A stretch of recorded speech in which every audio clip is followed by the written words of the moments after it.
আসসালামু আলাইকুম গাইজ, তোমরা সবাই কেমন আছো? আশা করি ভালো আছো। এই যে সকালে আমি দোকান করতে এসেছিলাম, যাওয়ার সময় এই যে বাগানের ফুলগুলো খুব ভালো লাগলো, তাই একটু তোমাদের সামনে শেয়ার করলাম। দেখো কি সুন্দর ফুল হয়েছে। ফুলের সিজনটা চলে যাচ্ছে, যার কারণে আমি ক্যামেরা বন্দি করে নিলাম। এটা স্মৃতি হয়ে থাকবে। এটা আমি নিজের হাতে লাগিয়েছিলাম।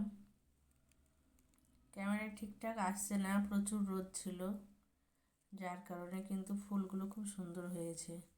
আর বাজারে থেকে কী কী নিয়ে এসে সেগুলো তোমাদের সামনে শেয়ার করি। এই যে মটরশুঁটি আছে এর ভিতরে, আলু, এটা আলু এনেছে, এই যে আলু, বেগুন, আর এই যে এর মধ্যে টমেটো আছে, টমেটো। কালো ক্যারিতে দেখি কি আছে, চিংড়ি মাছ আছে। আজ ভালোই হবে চিংড়ি মাছ দিয়ে। ছোট মাছ দিয়ে কি রান্না করব চলো দেখাই। আমার সবজি খেতে যায় কি পাই দেখি। আমি এখানে ওলকপি আছে, ওলকপি 2-3টে তুলে নিই, কারণ চিংড়ি মাছ দিয়ে ওলকপি খেতে ভালোই লাগবে। আর এই ওলকপিগুলো আমার নিজে হাতে লাগানো, বিনা সারের। এতে সার নাই, শুধুমাত্র ছাই মাটি দিয়ে তৈরি করা। আর এই যে আমি ধনিয়া পাতা বুনেছি, এই যে দেখো ধনিয়া পাতা, বাড়ির ধনিয়া পাতার প্রচুর স্বাদ। তোমাদের সঙ্গে কথা বলছি, ওদিকে দোকানে ডাকাডাকি করছে, কারণ দোকানটা আজকে জামাই নাই, তাই আমাকেও দিতে হয় সময় সময়। তো তাও চলে আসলাম, আমি কিছু করার নেই আমার, এখন আমাকে রান্না করতে হবে। আর এই যে ওদিকে দেখলে তো সব কিছু সবজি বাজার, আর মাচান থেকে টিনের আমাদের চালা আছে, সেই চালায় থেকে কিছু পুঁই মিচুরি তুলে নিয়ে আসলাম। এই যে কুটাকুটি করছি। আর এইগুলো হয়ে গেলে আমার আরও কাজ থাকে, শুধু রান্না কাজ না, বাড়ির কাজ থাকে, দোকানটাও দেখতে হয়, অনেক কাজ বাড়িতে। ছোট বাচ্চা আছে, তো তার মধ্যেও আমি এগুলো করে তুলে তুলে ধরার চেষ্টা করি তোমাদের সামনে। আর রান্না বান্না এগুলোও করতে হয়, কারণ মেয়ে একা পারে না, ছোট বাচ্চা আছে। এই যে রান্না বান্না শুরু করে দিয়েছি, তোমরা দেখো। আমি যখনই রান্না করি আমার ছোট মেয়ের কথা মনে পড়ে যায়, কারণ ও হোস্টেলে আছে। ওখানে খাওয়া দাওয়ার খুব সমস্যা, বাড়ির খাবার খুব মিস করে। আর আমার এই রান্না বাড়া করে ভিডিও করে যখন ছাড়ি তখন খুব কষ্ট হয়, যে মেয়ে তো দেখতে পায় ভিডিওটা, আর ওর খাবারের যে কষ্ট, তখন আমার বিশালই কষ্ট হয়। যারা বাইরে আছে তারা বুঝবে বাড়ির খাবার কত সুন্দর, আর বাইরের খাবার খেয়ে তো কারোরই শান্তি হয় না।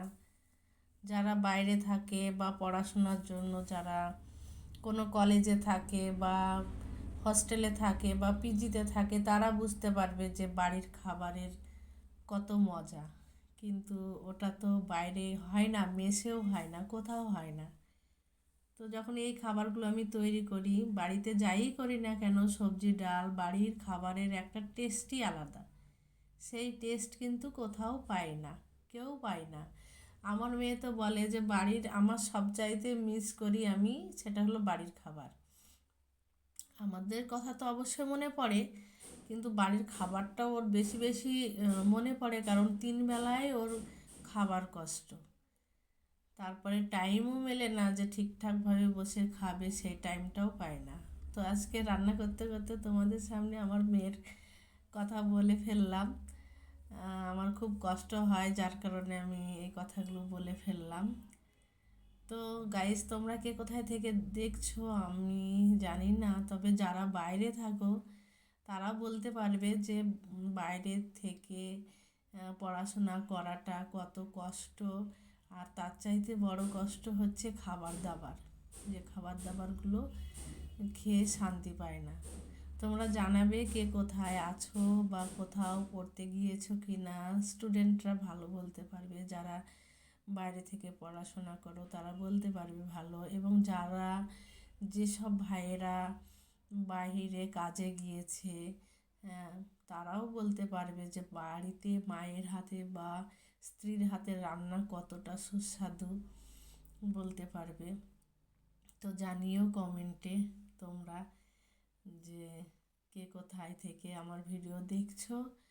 আর বাইরে যারা আছো তারাও বলবে যে হ্যাঁ, বাড়ির খাবার আর বাইরের খাবারের মধ্যে তফাৎটা কি, জানাবে।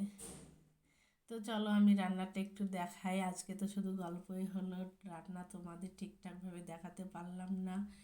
এই যে আমি এবার ডাল করে নিয়েছি, ডালের এবার মশলাটা করে নিব। শাক সবজি মাছ মাংস যাই হোক না কেন, ডালটা যেন বাঙালিদের বেশি ফেভারিট।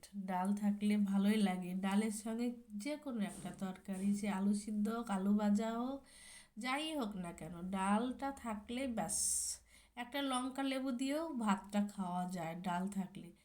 তো এদিকে আমার রান্না বাড়ার কাজ শেষ, আমি ভাতটা চাপিয়ে দিলাম। আরও অনেক কাজ আছে আমার বাড়িতে, প্রচুর কাজ, সেগুলো সেরে এই যে খাবারটা আমি সলভ করতে এলাম, দেখো। আর গাইজ কে কোথায় থেকে দেখছো ভিডিওটা আমার, সেগুলো শেয়ার করো। আর আজকে কেমন হলো রেসিপিটা জানিও।